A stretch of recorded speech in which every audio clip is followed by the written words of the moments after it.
హల్లెలూయా. అందరు ఇక్కడే ఉన్నారా? మరి ఎవరు ఎక్కడెక్కడో ఉన్నట్టుగా అనిపిస్తుంది నాకు, ఎందుకంటే మీరు అంతగా పరధ్యానాల్లో ఉన్నారేమో అనుకుంటున్నాను. ఉన్నారా? ఇక్కడే ఉన్నారా? హల్లెలూయా, హల్లెలూయా, హల్లెలూయా. మీ హల్లెలూయా చెప్తుంది మీరు ఎక్కడ ఉన్నారో నాకు. దేవునికి స్తోత్రం కలుగునుగా. హల్లెలూయా. సంతోషంగా ఉన్నవారి స్తోత్రం చెప్పండి. హల్లెలూయా. తొందరగా అయిపోవాలనుకున్న వాళ్ళు ఎవరు లేరా? అమ్ము నాయనోయ్, మీరు నాకంటే చాలా బెటర్గా ఉన్నారే. సరే, ఏది ఏమైనప్పటికీ సమయాన్ని వ్యర్థపరచుకోవద్దు. దేవుని వాక్య ధ్యానాలకు వెళ్ళిపోతాం. ఎజ్రా గ్రంథము పరిశుద్ధ లేఖనములోంచి ప్రతి ఒక్కరు కూడా బైబిల్ గ్రంథాన్ని తెరచి చూడాలని మనం చేస్తున్నాను. వీలైనంత వరకు బైబిల్ గ్రంథాన్ని తెచ్చుకోవడం ఉత్తమము. ఒకవేళ తీసుకురాకపోతే కనీసం మీ సెల్ ఫోన్లైనా దేవుని వాక్యాన్ని తీసి చూడాలని మనం చేస్తున్నాను. ఎజ్రా గ్రంథము 8వ అధ్యాయము 21వ వచనం.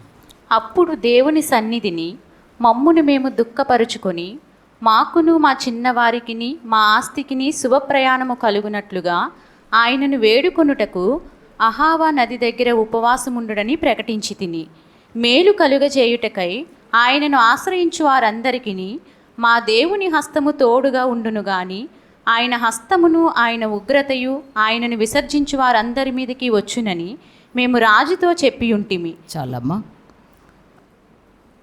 దేవుని వాక్యంలో ఈ మాట మరొకసారి మీకు జ్ఞాపకం చేస్తున్నాను. ఎజ్రా గ్రంథము 8వ అధ్యాయము 22వ వచనం. మేలు కలుగ చేయుటకై ఆయనను ఆశ్రయించు వారందరికీ మా దేవుని హస్తము తోడుగా ఉండును గాని ఆయన హస్తమును ఆయన ఉగ్రతయు ఆయనను విసర్జించిన వారందరి మీదకి వచ్చునని మేము రాజుతో చెప్పి ఉంటిమి. ఈ వాక్యం మన వినికిడిలో ఆశీర్వదించబడను గాక.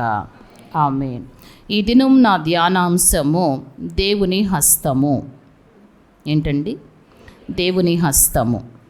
దేవుని హస్తము మనకి ఎన్ని విధాలుగా సహాయం చేస్తుంది? దేవుని హస్తమును మనం పట్టుకున్నట్లయితే మన బ్రతుకంతా కూడా ఎంతో ఆశీర్వాదకరంగా నడిపించబడతాది. దేవునికి స్తోత్రం కలుగునుగాక. హల్లెలూయా. ఎజ్రా భక్తుడు దేవుని సన్నిధిలో ఒక ప్రార్థనా తీర్మానంలో జ్ఞాపకం చేసినటువంటి మాట అక్కడ పైన వచనంలో మనం చూసాం. అప్పుడు దేవుని సన్నిధిని మమ్మును మేము దుఃఖపరుచుకొని మాకును మా చిన్నవారికిని మా ఆస్తికిని శుభప్రయాణము కలుగుజేయునట్లుగా ఆయనను వేడుకొనుటకు అహావా నది దగ్గర ఉపవాసముండుడని ప్రకటించి తిని. మీరు దేనికోసం ఉపవాసం ఉన్నారండి? సహజంగా మనకి కష్టాలుంటే ఉపవాసం ఉంటాం, బాధలుంటే ఉపవాసం ఉంటాం, ఏమైనా వ్యాధులుంటే ఉపవాసం ఉంటాం, పరిస్థితులు బాగోకపోతే ఉపవాసం ఉంటాం. కానీ ఎజ్రా భక్తుడు ప్రయాణం కోసం ఉపవాసం ఉండమన్నాడు. దేనికోసం? ప్రయాణం కోసం ఉపవాసం ఉండమన్నాడు. కారణం ఏంటంటే వారు 70 సంవత్సరాలు చెరలోనికి వెళ్ళినటువంటి దినాలు సంపూర్తి అయినప్పుడు వారి దేశాలకు వెళ్ళిపోవచ్చిన ఒక ఆజ్ఞ వచ్చినప్పుడు అంతకుముందు రాజు దగ్గరికి వెళ్ళి చెప్పాడు, మేము నిజమైన సర్వశక్తి కలిగినటువంటి దేవుని యొక్క బిడ్డలో మా దేవుని హస్తము మాకు ఎప్పుడూ తోడుంటుందని వాగ్దానం చేసుకొచ్చాడు. దేవునికి స్తోత్రం కలుగునుగా. ఎప్పుడునా? అప్పుడప్పుడునా? ఎప్పుడు? మా దేవుని హస్తం మాకు ఎప్పుడు కూడా తోడుగా ఉంటుందని చెప్పి వచ్చాడు రాజు దగ్గర. సరే, అయితే మీ దేవుడు అంత గొప్పవాడైతే మీరు మీ ఆస్తి, మీ పిల్లలు, మీకు ఏమైతే ఉందో అదంతా తీసుకొని మీ స్వదేశానికి వెళ్ళిపోవచ్చు. దానితో పాటు యెరూషలేము దేవాలయంలో ఉన్నటువంటి బంగారపు పాత్రలు, దేవాలయంలో ఉండవలసిన వాటిని నెబుకద్నెజర్ రాజు తీసుకొచ్చినటువంటి ఆ బంగారపు ఉపకరణాలు, పాత్రలన్నీ కూడా మీకు తూచి అప్పచెప్పేస్తాను, తిరిగి తీసుకెళ్ళి మీ దేవుని మందిరంలో వాటిని పెట్టుకోండి అని చెప్పి ఎజ్రాను పిలిచి చెప్పాడు. చెప్పినప్పుడు ఎజ్రా భక్తుడు వెంటనే అనుకున్నాడు, చాలా ప్రయాణం అంటే సులువుగానే ఉంది, కానీ మన దగ్గర చాలా విస్తారమైనటువంటి ఆస్తి ఉంది, అది కూడా దేవునికి సంబంధించింది. దీంట్లో ఒక్కటి కూడా మిస్ అవ్వకూడదు. అయితే అది దేవునికి మనం ఏం చేయాలి? లెక్కప్పు చెప్పాలి. కాబట్టి అలాగని మనం రాజు దగ్గరికి వెళ్ళి మాకు సెక్యూరిటీ కావాలి, మాకు సైనికులను ఇవ్వండి, మాకు ప్రొటెక్షన్ కావాలి, కాపులా కాయడానికి, మా తోడు రావడానికి ఎవరినైనా పంపించండి అని అడగడానికి ఆయనకి ఏం తోచిందంట? సిగ్గు తోచిందట. కారణం ఏంటంటే అంతకుముందే చెప్పొచ్చాడు, మాకెవరు తోడుంటారని? మా దేవుని హస్తము తోడుంటుంది అని. ఇప్పుడు ప్రజలందరినీ అక్కడ సమకూర్చి అంటున్నాడు, మీరు, మీ పిల్లలు, మేము, మా పిల్లలు, మన ఆస్తి, దేవుని సంపద అంతా తీసుకొని వెళ్ళాలి అంటే దేవుని హస్తం మనకు తోడుగా ఉంటుందని ఎలాగైతే చెప్పానో కరెక్ట్గా అదే దేవుని హస్తం మనల్ని నడిపించులాగన మొట్టమొదటిగా మనం ఉపవాస ప్రార్థన చేద్దామని చెప్పాడు. దేవునికి స్తోత్రం కలుగునుగా. నేను చాలాసార్లు మీకు గుర్తు చేస్తూ ఉంటాను, దేవుని యొక్క సందులో మనం చేసిన ఏ ప్రార్థన అయినా ఆయన వ్యర్థపరిచే దేవుడు కాదు. ఇంకా చెప్పాలి అంటే కొన్నిసార్లు మన ప్రార్థనలకి ఆలస్యమైతే అవుతుందేమో కానీ అద్భుతాలు మాత్రం ఖచ్చితంగా జరుగుతాయి. కానీ 2 ప్రార్థనలు చాలా తొందరగా పనిచేస్తాయి. ఏంటంటే కన్నీటి ప్రార్థన, ఉపవాస ప్రార్థన. ఇప్పుడు వీరు చేసే ప్రార్థన ఏ ప్రార్థన? ఉపవాస ప్రార్థన. కనుక ఈ ఉపవాస ప్రార్థనలో వారు ఏం కోరుకున్నారు? మీరు ఉపవాస ప్రార్థన చేసుకుంటారు అప్పుడప్పుడు, ఏం కోరుకుంటారు? మీకు ఏం కష్టం ఉంటే అదే కోరుకుంటారు. కానీ వీరేం కోరుకున్నారు? దేవుని హస్తము మాకు తోడుగా ఉండాలి అని కోరుకున్నారు. దేవునికి స్తోత్రం కలుగునుగాక. వారు ఇహలోక సంబంధమైన ప్రయాణం కోసమే దేవుని హస్తం కోరుకుంటే మనం కూడా ప్రయాణికులమే. చూడండి, హెబ్రీయులకు రాసిన పత్రిక 11వ అధ్యాయము 13వ వచనం. హెబ్రీయులకు రాసిన పత్రిక 11వ అధ్యాయము 13వ వచనం. ఆ వాగ్దానముల ఫలము అనుభవింపకపోయినను దూరము నుండి చూచి వందనము చేసి తాము భూమి మీద పరదేశములను యాత్రికులను ఉన్నామని ఒప్పుకొని విశ్వాసము గల వారై మృతి నొందిరి. ఇలాగు చెప్పువారు తమ స్వదేశమును వెదుకుచున్నామని విషదపరచుచున్నారు కారా? వారు ఏ దేశము నుండి వచ్చిరో ఆ దేశమును జ్ఞాపకమందుంచుకున్న ఎడల మరలా వెళ్ళుటకు వారికి వీలు కలిగి ఉండండి. చూసారా, ఇక్కడ వాక్యాలు మనం జాగ్రత్తగా గమనిస్తే భూమి మీద ఉన్న వారందరూ కూడా పరదేశులను, యాత్రికులు అయి ఉన్నారు. వారు ఏ దేశం నుంచి వచ్చారో ఆ దేశాన్ని ఏం చేసుకోవాలి? జ్ఞాపకం పెట్టుకోవాలి. భూమి మీద సృజించబడిన ప్రతి మానవుడు ఒక దేశం నుంచి వచ్చాడు. ఏ దేశం అది? మనం ఇప్పుడు ఉన్నది భారతదేశం. ఈ భారతీయులు అమెరికా వెళ్ళారనుకో, అమెరికా వెళ్ళినా కూడా మీరు ఎక్కడి వాళ్ళు అంటే మేము భారతీయులు అని చెప్తూ ఉంటారు. మరి మనం ఏం చెప్పుకోవాలి? అమ్మా, పరదేశులు అని చెప్పుకోవాలి. పరదేశులు మన మాట చెప్తాకే భయం వేస్తుంది మీకు. అసలే అమ్మో అప్పుడే పరదేశులు అంటున్నారు ఏంటండి బాబు అంటారు. నీవు అవునన్నా కాదన్నా మనం పరదేశులమే. మన దేశం ఇది కాదు. మన దేశం ఎక్కడుంది? దేవుని సన్నిధి ఎక్కడుందో అక్కడే ఉంది. నేనుండు స్థలములో మీరును ఉండులాగున నేను మరలా వచ్చి మిమ్మును తీసుకొని వెళ్తా. గమనించాల్సిన విషయం ఏంటంటే మనం పరదేశులమును యాత్రికులమై ఉన్నాం. అంటే ఇప్పుడు మనం ప్రయాణంలో ఉన్నాం. ఎక్కడున్నాం? ప్రయాణం. ఏ ప్రయాణం ఇది? జీవిత ప్రయాణం ఇది. ఈ జీవిత ప్రయాణములో నీకు ఎన్నోసార్లు కష్టాలు వస్తాయి, ఎన్నోసార్లు సమస్యలు వస్తాయి, శోధనలు వస్తాయి, బాధలు వస్తాయి, నిందలు వస్తాయి, అవమానాలు వస్తాయి. అప్పుడే కొంతమంది నిన్ను మెచ్చుకుంటారు, అప్పుడే కొంతమంది నిన్ను బాధిస్తారు. ఎలాంటి పరిస్థితులు గుండా నీవు వెళ్ళినా ఒక్కటి కోరుకోండి, ఎజ్రా కోరుకున్నట్లుగా, నా దేవుని హస్తం నాకు తోడుంటే అంతే చాలు. దేవునికి స్తోత్రం కలుగునుగాక. ఏం తోడుండాలి మనకి? దేవుని హస్తం తోడుండాలి. దేవుని హస్తము తోడుగా ఉన్నందుచేత వారికి, వారి పిల్లలకు, వారి ఆస్తికి శుభ ప్రయాణం కలిగింది. దేవునికి మహిమ కలుగునుగాక. దేవుని హస్తం తోడుంటే మనకే కాదు, మన పిల్లలకే కాదు, మన ఆస్తికి కూడా, మనకి దేవుడు ఏదైతే ఇచ్చాడో వాటంతటికి కూడా శుభమే కలిగింది. అశుభం కలిగిందా? చాలాసార్లు శుభం కొరకు ఎన్నెన్ని తంటాలు పడిపోతారో. ఏదైనా శుభకార్యం చేయాలి అంటే, ఏదైనా మంచి పని చేయాలంటే ఏం చూసుకుంటారు? అది మీకే తెలవాలి, నేనేం చెప్పను. అవునా? అంత శుభకరంగా అన్ని గడియలు చూసుకున్నా కూడా ఎన్నోసార్లు నువ్వు ఎన్నో వేదనలు పడతావు. కారణం దేవుడు శుభం కలిగచే హస్తం తోడుగా లేకపోతే మన ఎన్ని శుభగడియలు చూసుకున్నా అన్నీ నష్టమే అవుతాయి. గనుక మన శుభగడియాల్లో మన చేతల్లో ఏమీ లేదు. ఒక్కటి మాత్రం గుర్తుపెట్టుకోండి, మీకు, మీ పిల్లలకు, మీ ఆస్తికి శుభ ప్రయాణం కలగాలి అంటే ఈ జీవిత ప్రయాణములో దేవుని హస్తము మనకేమై ఉండాలి? తోడై ఉండాలి. దేవుని హస్తం నీకు తోడుగా ఉండాలని నువ్వు కోరుకోవాలి. దేవుని సన్నిధి నీకు తోడుగా ఉండాలి. ఎజ్రా చెప్తున్నాడు, ఉపవాసం ఉండండి, మనకి, మన పిల్లలకు, మన ఆస్తికి శుభ ప్రయాణం ఆయన కలిగించటానికి మా దేవుని హస్తం తోడుగా ఉంటుంది. అయితే అక్కడ ఇంకో విషయం కూడా ఉంది, ఆయనను ఎవరైతే విసర్జిస్తారో, కోరుకుంటే ఆయన తోడుగానే ఉంటాడు, వద్దనుకుంటే ఏముంది అక్కడ ఎజ్రా గ్రంథంలో చూడండి, ఆయన హస్తమును ఆయన ఉగ్రతయు ఆయనను విసర్జించు వారందరి మీదకి వచ్చునని. చాలు. ఆయన హస్తమును ఆయన ఉగ్రతయు విసర్జించిన వారికి, ఎవరికి విసర్జిస్తే ఏమొస్తుంది? ఉగ్రత వస్తుంది.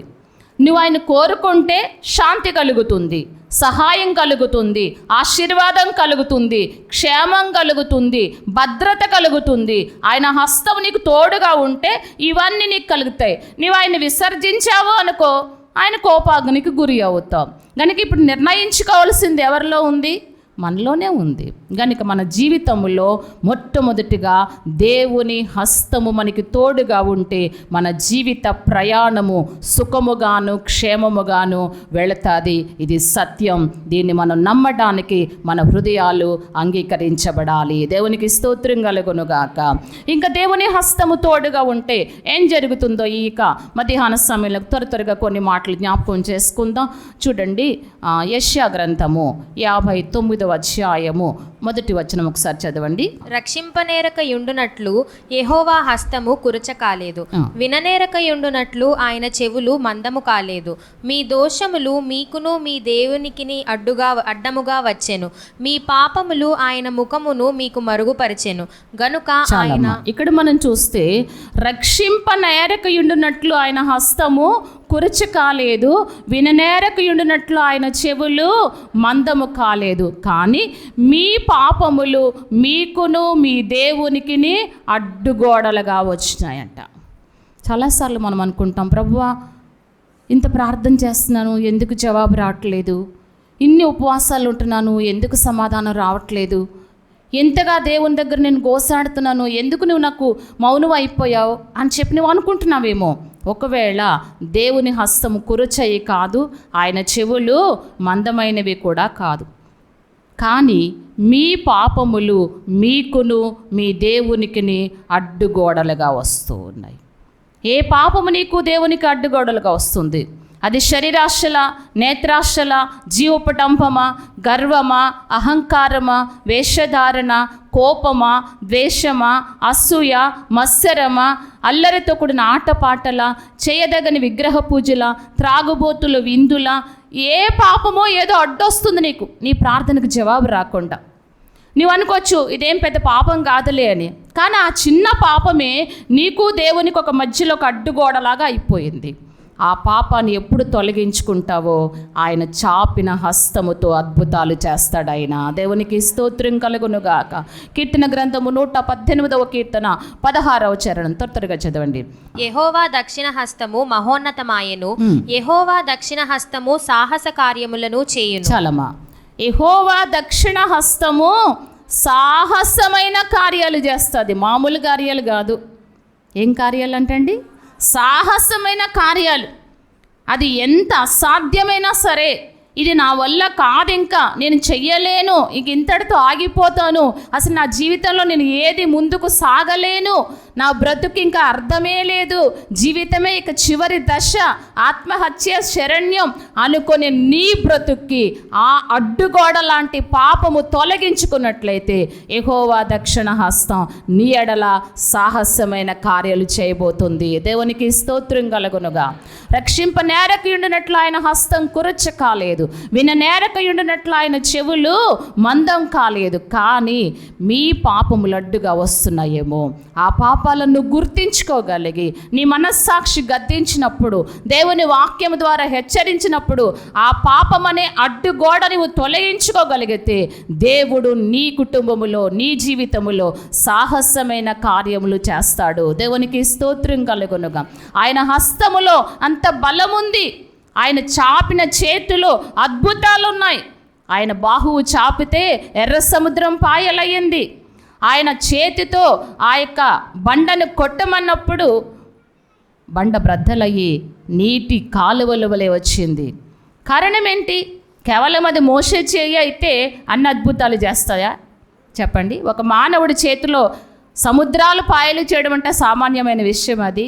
అది మోషే చేయి కాదు, మోషే ప్రక్క నుండి చాపిన దక్షిణ హస్తం అది ప్రభువైన యేసుక్రీస్తుదే. దేవునికి స్తోత్రం కలుగునుగాక. కనుక దేవుని బిడ్డలారా, ఈరోజు నీ జీవితములో, నా జీవితములో దేవుని హస్తము తోడుగా ఉండాలని మనం కోరుకోవాలి. ఆయన హస్తం తోడుగా ఉన్నందుకు మొట్టమొదటిగా జీవిత ప్రయాణం ఎంతో సాఫీగా వెళుతుంది. రెండవది, మన అడ్డుగోడలు తొలగించుకుంటే దేవుని హస్తము ద్వారా సాహసమైన కార్యాలు జరిగించబడతాయి.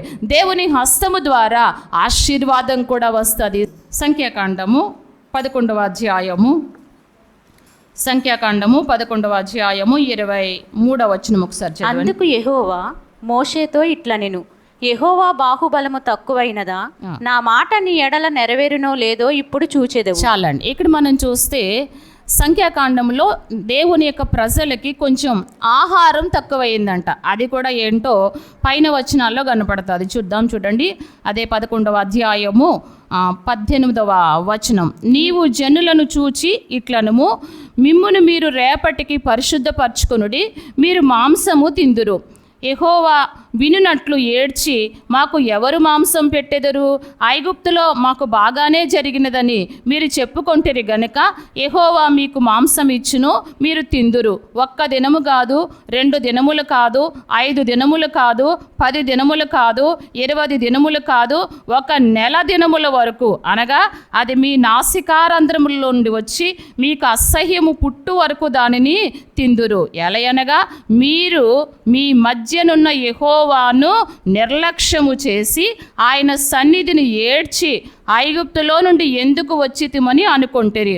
ఇక్కడ వాక్యంలో మనం చూస్తే ఇశ్రాయేలు ప్రజలు ఐగుప్తు దేశం నుంచి కనాన్ దేశానికి వెళ్ళే మార్గంలో కొంచెం ఆహారం తక్కువయింది. అది కూడా ఏం తక్కువయింది? మాంసం కూర తక్కువయిందా? ఇంక మన మొహాలు చూడాలి. ఇంకా ఇక్కడ వీళ్ళకి కూడా అదే పరిస్థితి వచ్చింది. మాంసములు దొరకట్లేదట. అంతకు మించి దేవదూతలు తినే ఆహారం మన్నాను కురిపిస్తున్నాడు రోజు దేవుడు. అసలు ఆ మన్నా తిని తిని తిని వీళ్ళకి బోరు కొట్టింది. చూడండి, చాలామందికి ఒకే ఆహారం తింటే బోరు కొడతా ఉంటుంది కదా. అబ్బా, రోజు పప్పు వండుతారు ఏంటి అంటారు ఇంట్లో, పిల్లలు ఉన్న వాళ్ళ ఇంట్లో. అంటే ఇక్కడ అర్థం ఏంటంటే ఒకే ఆహారం తిన్నందుకు వీళ్ళకి కొంచెం వెగటు కలిగింది. ఓకే, అలాంటప్పుడు ఏం చేయాలి? దేవుణ్ణి అడగాల. ఎందుకంటే దేవుని వాక్యంలో ఒక మాట ఉంటుంది, మీ పిల్లలు రొట్టెని అడిగితే రాతినిస్తారా? మీరు చేపను అడిగితే పామునిస్తారా? మీరు చెడ్డవారయుండి మీ పిల్లలకు మంచి ఈవులను ఇయ్యనెరిగి ఉండగా మీ పరలోకపు తండ్రి అంతకంటే శ్రేష్ఠుడే కదా. ఆహారం కావాల్సి వచ్చింది, మాంసం కావాల్సి వచ్చింది. ఈ మాంసం కావాల్సి వచ్చినప్పుడు దేవా మాంసం కూర తినాలని ఉంది అని అడగొచ్చుగా. వీళ్ళు అడగడం మానేసి మోషే దగ్గరికి వచ్చి, అయ్యా మాకు మాంసం పెడతావా లేదా? ఐగుప్తు దేశంలో చాలా బాగుండేది, కూరలు వండుకొని చక్కగా కుండల దగ్గర కూర్చొని తినేవాళ్ళం, ఇక్కడ ఏమీ లేకుండా అయిపోయింది, అరణ్యములు మమ్మల్ని చంపడానికి తీసుకొచ్చావా? ఇలాగే సణుగుడు మొదలుపెట్టారు. కొంతమందికి ఉంటుంది ఆహారం అనేది మనం ఆకలి తీర్చుకోవడానికి, లేకపోతే మన శరీర బలం కోసమే తినాలి తప్ప తిండి కోసం మనిషి కాదు కదా. గనుక తిండి అనేటువంటిది జీవితంలో ఒక భాగం, కొంచెం బలపరచుకోవడానికి శరీర ఆహారం. కానీ అదేది జీవిత ధ్యేయంగా మాత్రం పెట్టుకోకూడదు. కారణం ఏంటంటే వాక్యమే చెప్తుంది. సామెతల గ్రంథంలో ఆ మాట ఒకసారి జ్ఞాపకం చేసుకుందాం. 23వ అధ్యాయము సామెతల గ్రంథము 23వ అధ్యాయము 20వ వచనం అనుకుంటా చూడండి. ద్రాక్షారసము త్రాగువారితోనైనను మాంసము హెచ్చుగా తినువారితోనైనను సహవాసం చేయకుము. త్రాగుబోతులను తిండిబోతులను దరిద్రులగుదురు. చాలు, చూసారా? మాంసము హెచ్చుగా తినువారితోనైనా ద్రాక్షరసముతో పొద్దుపుచ్చుకుని వారికైనా మీరు సహవాసం చేయగండి. అయితే క్రింద వచనాలు వస్తే త్రాగుబోతులు తిండిబోతులు దరిద్రులగుతారు. ఇంకా కిందకు వస్తే నిద్రమొత్తు చింపిరి గుడ్డలు ధరించడానికి కారణమవుతుంది. అంటే జీవితంలో ఈ మూడింటి విషయంలో చాలా జాగ్రత్తగా ఉండాలి. అసలు ద్రాక్షరసం జోలికి వెళ్ళనేకూడదు, అంటే మద్యం జోలికి వెళ్ళకూడదు. ఇక మాంసం అంటారా, ఓకే తినండి, కానీ లిమిట్గా తినండి. 2, నిద్రమొత్తు అనేటువంటిది సోమరితనం అనేది మన జీవితాన్ని నాశనం చేయడానికి ప్రధానమైన మెట్టది. చదువుకునే వయసులో చదువుకోవాలి, కష్టపడే వయసులో కష్టపడాలి, మీ జీవితాల్లో ఒక లక్ష్యాన్ని పెట్టుకోవాలి. కానీ జీవితం అంటేనే నా ప్రాణమా తినుము త్రాగుము సుఖించుము అన్నట్లుగా బ్రతికేస్తే దరిద్రం తప్ప ఏమొస్తుంది చెప్పండి? గనుక జీవితంలో అవసరతలు వేరు, అనవసరంగా ఆలోచించే విధానం వేరు. కానీ ఈ ప్రజలకు అవసరం ఏంటంటే కొంచెం ఆహారం అవసరమైంది, మాంసం అవసరమైంది. దాన్ని అడిగితే దేవుడు ఇచ్చేవాడే, కానీ సణుక్కున్నారు, గొణుక్కున్నారు, విసుక్కున్నారు, మోషే దగ్గరకు పడి ఏడ్చారు. మోషే అన్నాడు, సరే నేను దేవునికి మొరపెడతాలే అన్నాడు. మొరపెట్టాడు. ప్రభు అన్నాడు, సరే వాళ్ళ కోరిక మేరకు 1 రోజులకు సరిపడా మాంసం ఇచ్చేస్తాను అన్నాడు. ఎన్ని రోజులంట? కంటిన్యూగా 1 రోజులు మాంసం తినండి, ఎలా ఉంటుందో అండి. తప్పకుండా హాస్పిటల్ పాలైపోవడమే. 1 రోజులు, 1 రోజు కాదు, 2 రోజులు కాదు, 1 రోజులకి విసుకొచ్చేటువంటి రీతిగా ఇచ్చేస్తాను అన్నాడు. అనేసరికి మోషేకి భయం వేసింది. ఇదేంటి ప్రభువా నువ్వు ఇలా సడన్గా మాట్లాడేసావు? ఇంతమందికి 1 రోజులకి రోజు మాంసము చేపలు తెచ్చి పెట్టాలంటే ఎన్ని మేకలు నెయ్యను, ఎన్ని గొర్రెలు నెయ్యను, ఎన్ని కోళ్ళు నెయ్యను, ఎన్ని సముద్రాలకు వెళ్ళి చేపలు పట్టును, తక్కువ మంది ఉన్నారు, వీళ్ళు లక్షల మీద ఉన్నారు కదా అంటే అక్కడ ఒక మాట అన్నాడని, నా బాహువేమైనా తక్కువైందా అన్నాడు. ఏమంట? నా బాహువేమైనా తక్కువైందా? నా చెయ్యి అంత కురచగా కనిపించిందా నీకు? నేను ఏమీ చేయలేనంత అసమర్థుడిగా కనిపిస్తున్నానా నీకు? నేను ఏం చేస్తాను చూద్దులే అన్నాడు. సరే అని చెప్పేశాడు. తెల్లవారేసరికి ప్రతి వారి ఇంటి మీద కూడా గుడారాలు వారు వేసుకున్నాయి. అప్పుడు అరణ్యములో కదా వాళ్ళు ఉన్నారు. ప్రతి వారి గుడారము చుట్టూ కూడా 2 మూరలు ఎత్తుపడ్డాయంట పిట్టలు. అంటే ఇప్పుడు మీరు చికెన్లు అనుకోవచ్చు. ఇప్పుడు అలాంటి ఆహారము 2 మూరలు ఎత్తుపడింది. కారణం ఏంటంటే అది మనుష్యుని యొక్క ఆశీర్వాదం కాదు. దేవుడు ఆశీర్వదించాలి అనుకుంటే కొలత లేకుండా ఆశీర్వదిస్తాడు. కానీ ఆ ఆశీర్వాదానికి నువ్వు సణుక్కుంటూనో గొణుక్కుంటూనో అడగడం కాదు, హృదయపూర్వకంగా అడిగి చూడు, విస్తారమైన ఆశీర్వాదమైన ఇచ్చేవాడు ఆయన. ఆయన ఎవరికి కొదువు చేసేవాడు కాదు. ఆయన హస్తం కురచైంది కాదు. ఒక మనుషుని హస్తం చాపాడు అంటే, ఒక మనుషుని సహాయం చేశాడంటే 1 సారి చెయ్యొచ్చు, 2 సార్లు చెయ్యొచ్చు, 3వ సారికి ఆ చెయ్యి ఏం చేసుకుంటారు? వాళ్ళు ముడుచుకుంటారు, అవునా కదా? కానీ దేవుడు చెయ్యి చాపితే ఎల్లప్పుడూ ఆశీర్వాదంగానే ఉంటుంది. ఆయన ఆశీర్వదించాలి అనుకుంటే, ఆయన చెయ్యి చాపాడు అంటే సమృద్ధి అయిన ఆశీర్వాదం ఇస్తాడు ఆయన. దేవునికి స్తోత్రం కలుగునుగా. గనుక ఆయన బాహువు తక్కువైంది కాదు, ఆయన బాహువు కురచైంది కాదు, ఆయన బాహువులో సాహసమైన కార్యాలు ఉన్నాయి. ఆయన హస్తము తోడుగా ఉన్నందుకు వారి ప్రయాణం సక్సెస్ అయ్యింది. ఆ యొక్క హస్తము మనకి తోడుగా ఉండాలి అంటే, ఆ హస్తం మనల్ని విడిచిపెట్టకుండా ఉండాలి అంటే మనం మన పాపముల నుంచి విడుదల పొందుకోవాలి. మనం ఆశీర్వదించబడాలి అంటే ఆయన హస్తము చేత మన మీద చాపినప్పుడే సమృద్ధి మనం పొందుకోగలుగుతాం. దేవునికి స్తోత్రం కలుగునుగాక. కనుక ఆయన చెయ్యి చాపినటువంటి సందర్భాలు మనం జ్ఞాపకం చేసుకుంటే, మత్తయి సువార్త 8వ అధ్యాయము 3వ వచనం త్వరగా చదవండి అమ్మా.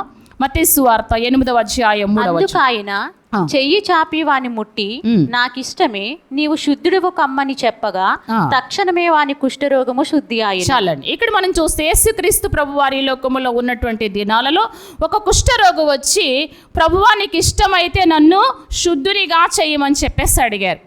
అడిగితే అసలు కుష్ఠరోగి నా కాలములో అసలు టచ్ చేసేవారే కాదు, ఎవరు కూడా ముట్టుకుంటేనే పాపం అన్నంతగా చూసేవారు. అలాంటి వ్యక్తి చాలా దూరంగా ఉండి భయపడుతూ యేసు ప్రభు దగ్గరకు వచ్చి, ప్రభువా నన్ను ఎవరూ ఇష్టపడరు. మీరు కూడా కొన్నిసార్లు అన్నీ బాగున్నప్పుడు ఎవరు అనుకోరు, కానీ మనల్ని ఎవరైనా కొంచెం దూరం పెట్టినప్పుడు, మనల్ని ఎవరైనా అంటున్నట్టుగా ఉన్నప్పుడు ఒక మాట గుర్తొస్తుంది మనకి, నన్ను ఎవరూ ఇష్టపడరు ప్రభువా, నేను ఎందుకో ఇలా అయిపోయాను ప్రభువా, నా జీవితం ఎందుకు ఇలా అయిపోయింది, నా బ్రతికి ఎందుకు ఇలా అయిపోయిందని ఒకలాంటి నిరుత్సాహమైన మాటలు మనకు వస్తాయి. ఈ కుష్ఠరోగి కూడా అలాగే అనుకుంటున్నాడు, నన్ను ఎవరు ఇష్టపడరు ప్రభువా, అసలు మా కుష్ఠరోగులు వస్తున్నారంటేనే అపవిత్రులు అన్నటువంటి రీతిగా మమ్మల్ని విసర్జిస్తారు, తృణీకరిస్తారు, ప్రక్కకు తొలగిపోతారు, ఎవ్వరూ ఇష్టపడట్లేదయ్యా, కనీసం నువ్వైనా ఇష్టపడతావో లేదో అని భయముతో నీకిష్టమైతే అన్నాడు. అక్కడ ఏమంట, నీకిష్టమైతే నన్ను శుద్ధినిగా చేయి ప్రభువా అనగానే ప్రభు అంటారు, దగ్గరకు వచ్చి చెయ్యి చాపి అతన్ని ముట్టుకొని నాకిష్టమే నువ్వు శుద్ధుడు గమ్మన్నాడు. దేవునికి స్తోత్రం కలుగునుగా. ఒకవేళ ఎవరైనా నీ చెయ్యి చాపినప్పుడు ముట్టుకోకుండా దూరం వెళ్ళిపోయారేమో, కానీ నా యేసయ్య నీ దగ్గరికి వచ్చి నీ చేయి పట్టుకుంటున్నాడు. ఆయన నిన్ను ముట్టుతున్నాడు. నువ్వెంత పాత రోత బ్రతుకులో ఉన్నా, ఎంత భయంకరమైన లోకపు జీవితంలో ఉన్నా, నీ దగ్గరకు వచ్చి ఆయన చెయ్యి చాపి నిన్ను పట్టుకొని, నా కుమారుడా ఈ జిగట్టగల నాశనకరమైన పాపపు ఊబిలోంచి బయటికి రా అని చెప్పి, నాకిష్టమే నువ్వు శుద్ధుడవ్వాలంతే చాలు. నాకు కుష్ఠరోగము కంటే భయంకరమైన రోగం పాప రోగం. హృదయం అన్నిటికంటే మోసకరమైంది, అది ఘోరమైన వ్యాధి కలిగింది. అలాంటి పాప రోగము నుంచి, శాపము నుంచి, నిత్య నరకము నుంచి, అగ్నిలో నుంచి నిన్ను లాగడానికి నా యేసయ్య చెయ్యి చాపి నిన్ను పట్టుకున్నాడు. దేవునికి స్తోత్రం కలుగునుగా. నాకిష్టమే నువ్వు శుద్ధుడు అయితే చాలంతే. నీ పాపాన్ని విడిచిపెడితే చాలు, నీ శాపం తొలగించుకుంటే చాలు, నీ జీవితం పరిశుద్ధంగా బ్రతికితే అదే నాకు కావాలని ఆయన తన దక్షిణ హస్తాన్ని చాపి నిన్ను ముట్టుకున్నాడు ఈరోజు. అందుకే నీవు నేను ఈ రీతిగా రక్షింపబడి ఉన్నాం. దేవునికి స్తోత్రం కలుగునుగాక. గనుక నాకు ఇష్టమే నువ్వు శుద్ధుడు కమ్మనగానే ఆ కుష్ఠరోగం అతనిని వదిలిపెట్టిపోయింది, అతడు పవిత్రుడయ్యాడు. దేవునికి స్తోత్రం కలుగునుగాక. హల్లెలూయా. ఇంకొక మాట కూడా జ్ఞాపకం చేసుకుందాం. మత్తయి సువార్త 14వ అధ్యాయం 31వ వచనం ఒకసారి చదవండి, త్వరగా చదవండి. వెంటనే యేసు చెయ్యి చాపి అతని పట్టుకొని, అల్ప విశ్వాసి ఎందుకు సందేహపడితివని అతనితో చెప్పాను. చాలండి. ఇక్కడ మనం చూస్తే యేసుక్రీస్తు ప్రభువారి లోకములో ఉన్నటువంటి దినాలలో చాలా అద్భుతాలు చేశారు. మరొక సందర్భంలో ఆయన ఒక ఏకాంతముగా కొండ మీద ప్రార్థన చేస్తూ ఉంటే శిష్యులు దోణి దాట అవతల రేవుకు వెళ్ళమని చెప్పారు. వారు ప్రయాణం చేస్తున్నవారు, అసలు జాలరులు, వాళ్ళకి ప్రయాణంలో సముద్ర ప్రయాణం అంటే ఏమంత భయం ఉండదు వాళ్ళకి. అక్కడే పుట్టారు, అక్కడే పెరిగారు, వాళ్ళ జీవితమే అది. కానీ ఆ సముద్రం మధ్యలోకి వెళ్ళేసరికి వారి యొక్క నావ తల్లకిందులైపోయేటువంటి పరిస్థితి వచ్చింది. తుఫాన్ వచ్చింది, అలల చేత కొట్టబడుతుంది. కానీ ప్రభు ఎక్కడున్నారు? కొండ మీద ప్రార్థనలో ఉన్నారు. అయితే ఆ ప్రార్థనలో ఉన్నటువంటి ప్రభువారికి అయ్యో పిల్లలు చాలా కష్టపడుతున్నారు, చాలా అల్లాడిపోతున్నారు అనుకొని ఆ సముద్రం మీద 4వ జామున నడిచి వస్తుంటే శిష్యులు అది చూసి అమ్మో ఎవరో తెల్లగా కనపడుతున్నారు, భూతమేమో అనుకుని భయపడ్డారు. ప్రభు అన్నారు, నేనేం భూతాన్ని కాదు, నేను మీ ప్రభువుని అనగానే ధైర్యం వచ్చింది. ప్రభువా నువ్వేనా? సముద్రం మీద బాగా నడుస్తున్నావు నువ్వు చక్కగా, నేను కూడా నడుస్తాను అన్నాడు. పిల్లలు చూడండి, పెద్దోళ్ళు ఏం చేస్తే వాళ్ళు కూడా ఏం చేయాలనుకుంటారు? అదే చేయాలనుకుంటారు. కనుక వారు ఎంత వయసులో ఉన్నా దేవునికి పిల్లలు. తను ఎందరు అంగీకరించరో అనగా తన నామమునందు విశ్వాసం ఉంచిన వారికి దేవుని పిల్లగుటకు ఆయన అధికారం ఇచ్చాడు. పేతురు, యోహాను, యాకోబు, ఆంద్రయ శిష్యులే కాదు, దేవునికి ఏమై ఉన్నారు? వాళ్ళు పిల్లలై ఉన్నారు. గనుక పేతురు అన్నాడు, ప్రభువా నువ్వు నీళ్ళ మీద నడుస్తున్నావు, నేను నడుస్తాను అన్నాడు. రాయితే అన్నాడు. గబగబా నీళ్ళలో దిగిపోయాడు, నడుస్తున్నాడు. సముద్రంలో నడవడం అంటే ఎంతమందికి ఇష్టం? బీచ్లకి వెళ్ళి ఒడ్డు నుండి నడిచొచ్చడం కాదు, సముద్రం మధ్యలోకి వెళ్ళి నడవాలి. నడవగలరా? అయిపోతారు, ఇంకేం ఉండదు ఇంకా. అయితే ఆ సముద్రం మధ్యలో దిగాడు, నడుస్తున్నాడు. ఎవరిని చూసి నడుస్తున్నాడు? ప్రభువుని చూసి నడుస్తున్నాడు. ప్రభువుని చూసి నడుస్తున్నాడు కనుక చక్కగా అడుగులు పడుతున్నాయి. కొంచెం దూరం వెళ్ళాడు, ప్రక్కకు చూచాడు. యేసయ్యను చూసినంతసేపు నీ అడుగులు స్థిరంగానే ఉంటుంది. యేసు ప్రభుని చూసినంతసేపు నీ భక్తి స్థిరంగానే ఉంటుంది. యేసు ప్రభుని చూసినంతసేపు నీ యొక్క విశ్వాసత స్థిరంగానే ఉంటుంది. ఎప్పుడైతే ప్రక్కకు చూస్తావో, ఎప్పుడు లోకాన్ని చూస్తావో, ఎప్పుడు సమస్యలు చూస్తావో, ఎప్పుడు పరిస్థితులను చూస్తావో, ఖచ్చితంగా మునిగిపోవడం ప్రారంభిస్తావు. ప్రక్కకు చూచాడు, గాలి, సముద్రం, అలలు. ఇంకోటి చెప్పనా? అరే నేనేంటి అసలు మనిషిని, ఒక మట్టి మానవుడిని నీళ్ల మీద నడవడం ఏంటి? ఇది నాకు సాధ్యమా? మన అనుమానమే మనకేమైపోతుంది? పెద్ద బద్ధశత్రువు అయిపోతుంది. ఆ యొక్క ఎప్పుడైతే ఆ ఆలోచన వచ్చిందో మునిగిపోవడం ప్రారంభించాడు. నీ పరిస్థితులను బట్టి నీవు కొన్నిసార్లు ఇంకంతేలే, నా వల్ల కాదు, నా చేతకాంతనం ఇంతే, నా జీవితం ఇంతే అని నీకు నీవిగా అనాలోచనలు పెట్టుకొని, భయం పెట్టుకొని, ఇంతే ఈ రోజున ముగింపుకి వెళ్ళిపోవాలి అనుకొని ఎన్నోసార్లు ఆత్మహత్య తలంపులు కలిగి నీ బ్రతుకు నువ్వే నాశనం చేసుకోవాలనుకున్న పరిస్థితిలో, మునిగిపోయే పరిస్థితిలో, ఇబ్బందులు పడే పరిస్థితిలో, నీ చేతకాని నిస్సహాయ స్థితిని జ్ఞాపకం చేసుకొని ఇంతే అనుకునే పరిస్థితిలో ఒక్కటి గుర్తు చేసుకో సహోదరుడా, సహోదరి, పేతురు చేస్తుంది అదే. మునిగిపోతున్నాను, ఇక నా కర్మ అనుకోలే. అసలు బైబిల్ గ్రంథంలో కర్మకి చోటే లేదు. మరి దేనికి చోటు ఉంది చెప్పండి? కర్మకు చోటు లేదు. దేనికి చోటు ఉందో తెలుసా? కృపకు చోటు ఉంది. దేవునికి స్తోత్రం కలుగునుగా. మనం కర్మ అనుభవించడానికి పుట్టించలేదు ఆయన, మనం కృప పొందుకోవడానికి పుట్టించాడు ఆయన. నీ యొక్క జీవితంలో ఇంతే నా జీవితం, ఇంతే నా బ్రతుకు, ఇంతే నా కర్మ అనుకోవడానికి పుట్టించలేదు నిన్ను. దేవుని కృపను పొందుకోవడానికి పుట్టించాడు నిన్ను ఆయన. నువ్వు మునిగిపోతున్నావా? కష్టాల్లో మునిగిపోతున్నావా? సమస్యల్లో మునిగిపోతున్నావా? ఇబ్బందుల్లో మునిగిపోతున్నావా? వేదనలో మునిగిపోతున్నావా? ఒకే ఒక కేక, ప్రభువా నేను నశించిపోతున్నాను, నన్ను రక్షించు. నా యేసయ్య తండ్రి ఎంత దూరంలో ఉన్నాడో తెలియదు కానీ ఆయన హస్తము కురచయింది కాదు గనక, ఆయన బాహువు తక్కువైంది కాదు గనక ఎంత దూరంలో ఉన్నాడో తెలియదు కానీ చెయ్యి చాపి పేతురును పట్టుకున్నాడు. దేవునికి స్తోత్రం కలుగునుగా. ఈరోజు నా దేవుని హస్తము నిన్ను పట్టుకొని నీ ప్రతి పరిస్థితి నుంచి లేపి నిన్ను నిలబెట్టునుగాక. లేపాడంతే, పట్టుకున్నాడంతే, చెయ్యి పట్టుకున్నాడంతే. పట్టుకొని నడిపించుకొని నావలో ఎక్కించి అప్పుడు గద్దిచ్చాడు. మీరు ఎప్పుడైనా సరే గమనించండి, నీవు కృంగిపోయినప్పుడో, నీవు బాధపడినప్పుడో, నీవు చింతలో ఉన్నప్పుడో చివాట్లు పెట్టాడైనా. దరికి చేర్చి, సమస్యను ఒడ్డుకు చేర్చి, పరిస్థితుల నుంచి నేను బయటకు తీసుకొచ్చి అప్పుడు గద్దిస్తాడు. నా కుమారుడా, ఎందుకంత భయపడ్డా? అల్పవిశ్వాసి, ఎందుకంత సందేహపడిపోయావు? నేనున్నాను కదా, నీకు సహాయం చేస్తున్నాను కదా. ఎన్ని మార్లు నిన్ను ఆదుకోలేదు? ఎన్ని మార్లు నీ జీవితాన్ని పైకి లేవనట్లేదు? ఎన్నిసార్లు నీ జీవితాన్ని తిరిగి ఉన్నతమైన స్థానంలో నిలబెట్టలేదు? ఎందుకు సందేహపడ్డావు? సమస్య తీర్చిన తర్వాత గద్దిస్తాడు ఆయన. అదే తండ్రి యొక్క ప్రేమ. దేవునికి స్తోత్రం కలుగునుగాక. చెయ్యి పట్టుకున్నాడు, చెయ్యి చాపాడు, చెయ్యి పట్టుకున్నాడు, దరికి చేర్చాడు. పేతురును తిరిగి బండ మీద చెక్కినట్లుగా స్థిరమైన విశ్వాసులకు నడిపించాడు. ఆ పేతురు గారు, అపొస్తలుడైన పేతురు గారు వేసిన పునాది మీద కట్టబడిన సంఘాలే ఇవన్నీ కూడా. దేవునికి స్తోత్రం కలుగు. యావత్ ప్రపంచం క్రీస్తు మనకి నిజమైన ముఖ్యమైన మూలరాయి అయితే, అపొస్తలులు వేసిన పునాది మీద మనం ఏమయ్యాం? కట్టబడ్డాం. దీనంతటికి కారణం ఏంటో తెలుసా?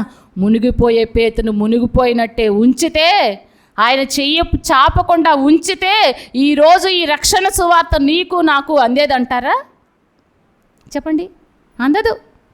నిన్ను మునిగిపోయే స్థితిలో ఉంచి అంతే నీ జీవితం అని చెప్పి అండాయన. నువ్వు రక్షింపబడి అనేకులకు సాక్షార్థంగా నీ బ్రతుకుండాలని ఆయన కోరుకుంటున్నాడు. నీ ద్వారా అనేక మందిని బలపరచాలని దేవుడు ఆశపడుతున్నాడు. దేవునికి స్తోత్రం కలుగునుగా. కనుక దేవుని బిడ్డలారా, దేవుని హస్తము జీవిత ప్రయాణములో తోడుగా ఉంది. దేవుని హస్తము సంపూర్ణంగా అనేకసార్లు సహాయాన్ని అందించింది, కొలతలేని సహాయాన్ని అందించింది ఇశ్రాయేలుకు. అలాగే దేవుని హస్తము కురచ కాలేదు అని చెప్పటానికి మరొక సందర్భం పేతురును పట్టుకొని లేపింది. దేవుని హస్తము కుష్ఠరోగిని బాగు చేసింది. దేవుని హస్తము ఇంకొక 2 మాటలు నేను చదివేసి ముగించేస్తాను. చూడండి, సామెతల గ్రంథము 3వ అధ్యాయం 16వ వచనం. దాని కుడి చేతిలో దీర్ఘాయువును, దాని ఎడమ చేతిలో ధనఘనతలను ఉన్నవి. చాలండి. దేవుని కుడి చేతిలో ఏమున్నాయట?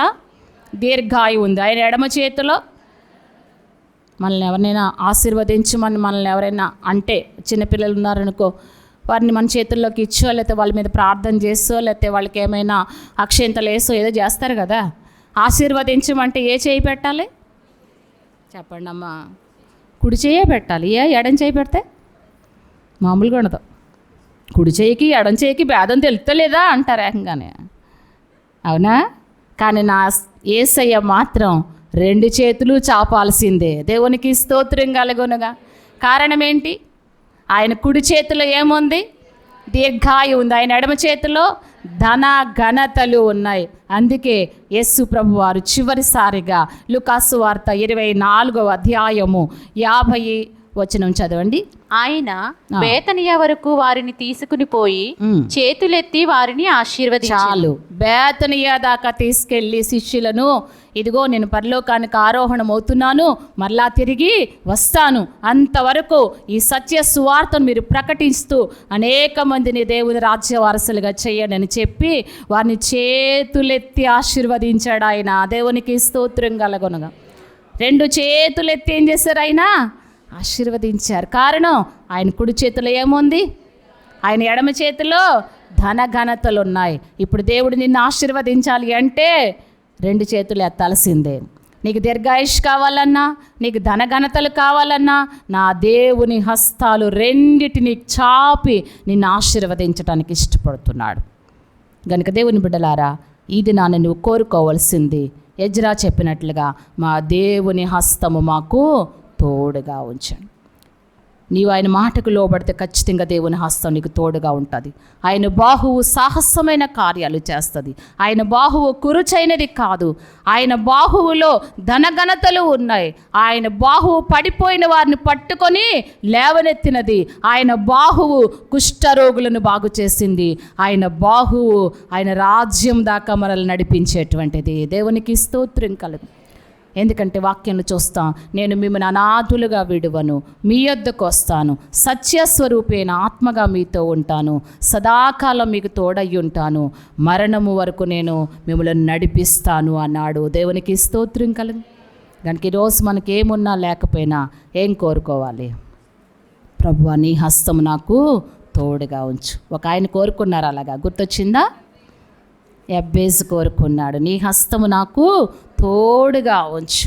కనుక ఆ దేవుని హస్తం మనం కూడా తోడుగా ఉంచమని కోరుకుందాం. ఆయన హస్తము ద్వారా వచ్చే అద్భుతాలు మనం పొందుకుందాం. అలాంటి కృప పరిశుద్ధాత్మ దేవుడు మనకి దయచేయనుగాక. చిన్న ప్రార్థన అందరం కలిసి దేవునికి స్తోత్రం చెప్దాం. హల్లెలూయా, హల్లెలూయా, హల్లెలూయా, హల్లెలూయా. స్తోత్ర మహాగణుడ, మహోన్నతుడ, ప్రేమ కలిగిన ప్రభువా, పరిశుద్ధుడు అయిన మా తండ్రి, నీ ఘనమైన నామమునకు వందనాలు, స్తోత్రాలు చెల్లిస్తూ ఉన్నాము నాయన. ఈ యొక్క దిన ఆరాధన ఎంతో ఆశీర్వాదకరంగా, దీవెనకరంగా నువ్వు జరిగించినందుకు స్తోత్రాలు చెల్లిస్తూ ఉన్నా. విన్న వాక్యాన్ని మా హృదయాలలో భద్రపరచుకొని వాక్యానుసారమైన జీవితం కలిగి జీవించడానికి సహాయం చేయమని వేడుకుంటూ ఉన్నాం తండ్రి. అలాగే యేసయ్య వార్త కార్యక్రమం ద్వారా ఎంతమంది అయితే వాక్యం విన్నారో వారి హృదయాలను కూడా బలపరచండి. ఇంకా అనేక మంది నీ వాక్యాన్ని నేను విని దాని ద్వారా నీ యొక్క ఆత్మీయ మేలులు పొందుకోవడానికి బలపరచబడడానికి, ప్రతి బిడ్డకి కూడా వాక్యం ద్వారా బలపరచబడడానికి సహాయం చేయమని ప్రార్థన చేస్తున్నాం. అలాగే ప్రభువా, ఏ బిడ్డ అయితే నీ సందులో ఏ విషయమై నీ సందులో ప్రార్థించుకున్నారో ప్రభువుతో మీరు చేసిన మనవి ఆయన వినియున్నాడు అన్నావు కదా నాయన. అందరి కష్టాలు, అందరి బాధలు, అందరి సమస్యలు తీర్చండి నాయన. మమ్మల్ని అందరినీ కూడా మీరు ఆకడకు సిద్ధపరచమని ప్రార్థన చేస్తూ ఉన్నాం. గొప్ప దేవానికి వందనాలు, స్తోత్రాలు నాయన. నేను ఇంతవరకు కాచి కాపాడిన దేవా, ఇక మీద కూడా నీ భద్రత ప్రతి బిడ్డకు దయచేయండి. మమ్మల్ని అందరినీ కూడా నీ కృపతో క్షేమముతో నింపి నీ రాజ్యమునకు వారసులుగా చేయమని ఇదేను ప్రార్థన సన్నిధికి చేర్చుకోమని యేసయ్య నామమున అడిగి వేడుకొంచున్నాం తండ్రి. ఆమేన్. యేసు రక్తమే జయం, ప్రభు యేసు రక్తమే జయం, యేసు నామమునకే జయం కలుగునుగాక.